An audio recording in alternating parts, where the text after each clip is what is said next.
How can you go somewhere if you don't know where you're trying to go and what you're trying to achieve? I always like to say that the secret to success is doing a lot of little things consistently over a long period of time. Like, people see the headline, the 50, Yeah. but they don't realize there was a decade that went into that. Of training and building up to it? Everything, you know, you can only get so physically fit for a challenge, and then at that point in time, your mind and your body have to come into alignment, and then the mind takes over. And, you know, one of the biggest questions I get is, how do I come or become mentally tough? And, you know, a lot of people say, oh, you're either born with it, or is it something that you can develop? And I'm in the camp of it's a development process. Anybody can do it. And I mean, it started for me in 7th grade. I grew up as a wrestler in Canada. And I lost my very first match. In fact, I lost almost every match after that. Wow. The entire season. Why'd you keep going? Yeah, I just, you know, I'm the type of person that I don't love to be defined by those moments. It was like the 5K that I have, or the 4-mile fun run. I don't like the word fun and run together. But either. Yeah. How many people do you see running around smiling? Yeah. But for me, I don't enjoy those moments to define me, and I wanna overcome that. And so I would wake up and study the sport and show up and you know, you always hear show up early and stay late. And I really did that, and by the time I hit my senior year, I went undefeated. Wow. And it's not because I had any talent, it's because I was willing to show up. And so for me, that's where it starts. Everybody always says I have bad knees. And I say you have bad knees because you don't run. And because that guy right there in that stadium that couldn't get up and walk after his marathon shouldn't have gone on and did what I did. Which means also that I'm not talented or gifted. It was a process that I went through and figured it out. I was obsessed with that not being my defining moment, right? A marathon was the pinnacle of running at the time, and I only gave myself 5 months to get ready for it. And I coach full time now with athletes, and one of the biggest things I try to get people to do is back down off the inspiration and let's build a foundation. Because having a giant goal is phenomenal, and you should. But as long as the time frame associated with it has the proper balance. Because when I did the first world record, had I had the idea to do 50 consecutive, it still would have been a great goal, but not in that year. I had to go through the process and take my knocks and learn and evolve and grow to get to that point where I could even, you know, toe the line for 50.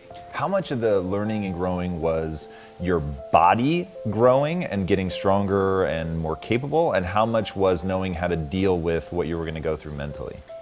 Yeah, both play a very pivotal role, because the amount of volume that I was doing, it's the smaller stabilizers, ligaments, tendons that don't develop as fast as muscles do. And that's why a lot of people get hurt, because they go too quick with the development of these things. And the muscles will always grow faster than the smaller stabilizers things. And people aren't paying attention to those details.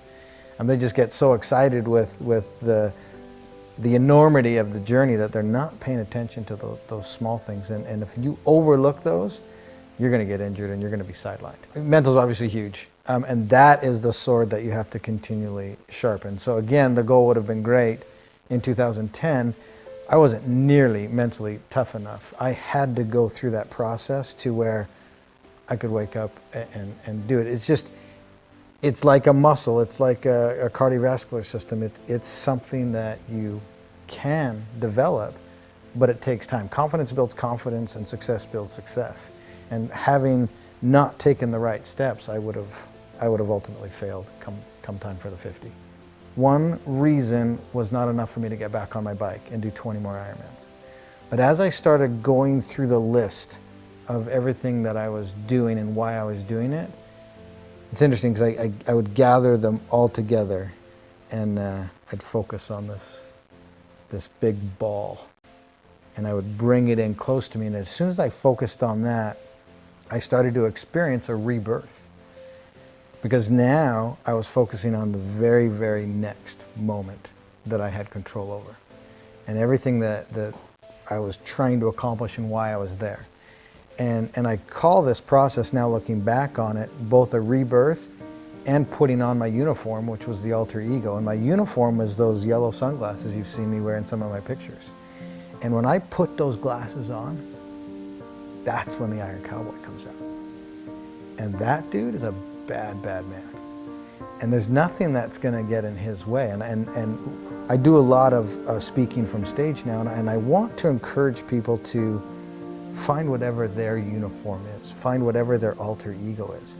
Because when you discover that and how to flip that switch, that's when nothing gets in your way, and that's where you shift your focus and you realize what your purpose is.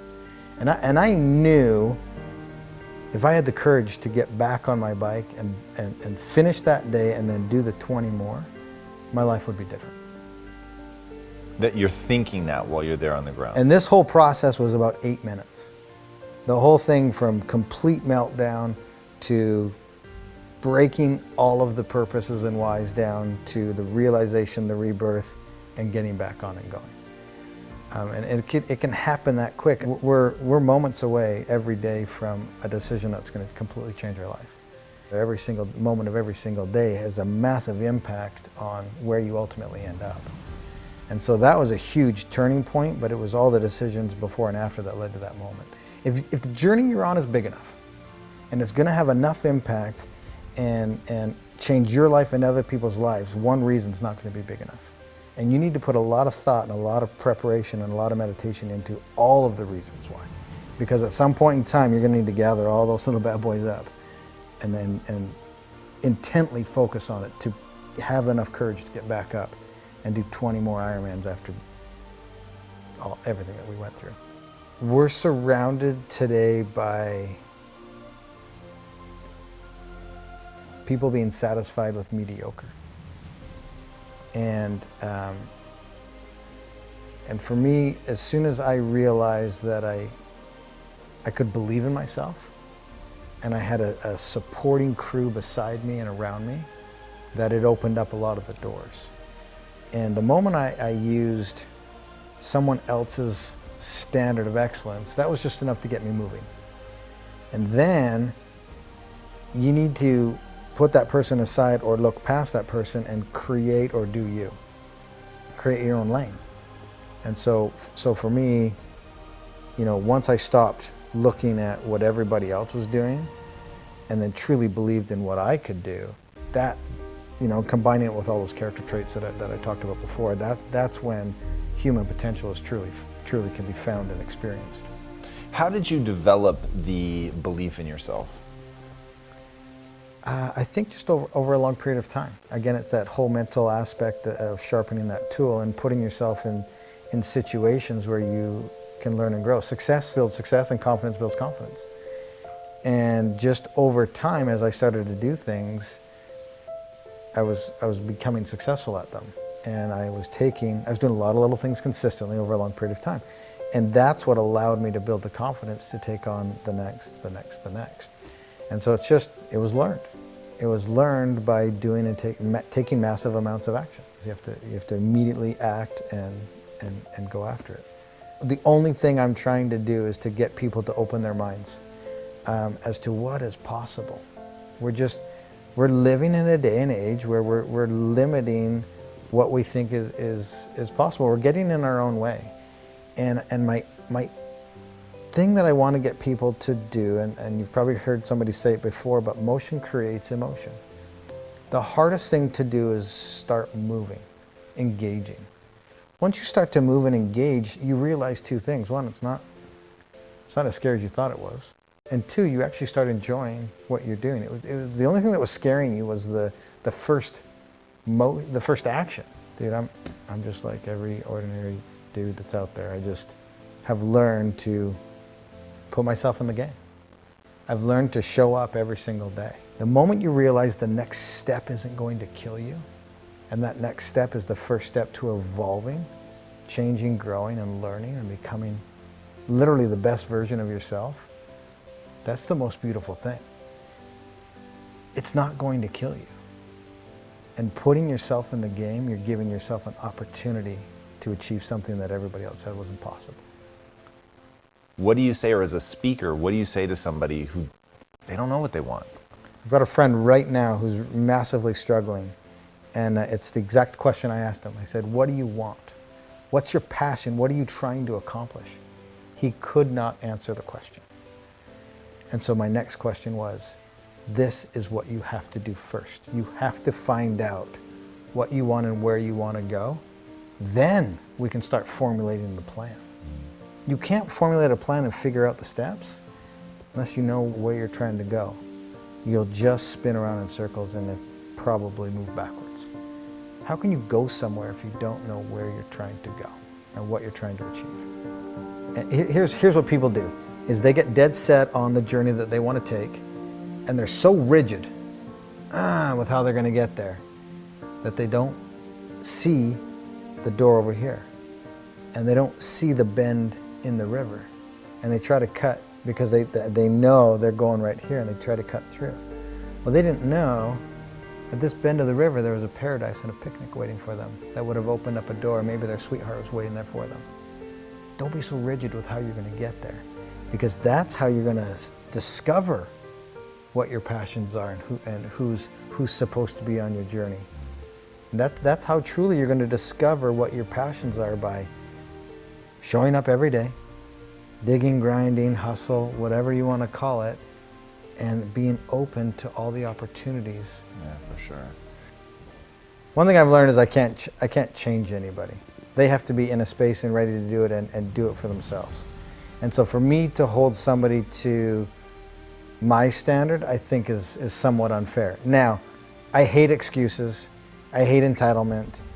I want to hold people to that standard, but it's not fair because they're on their own journey, and I'm not living from their perspective.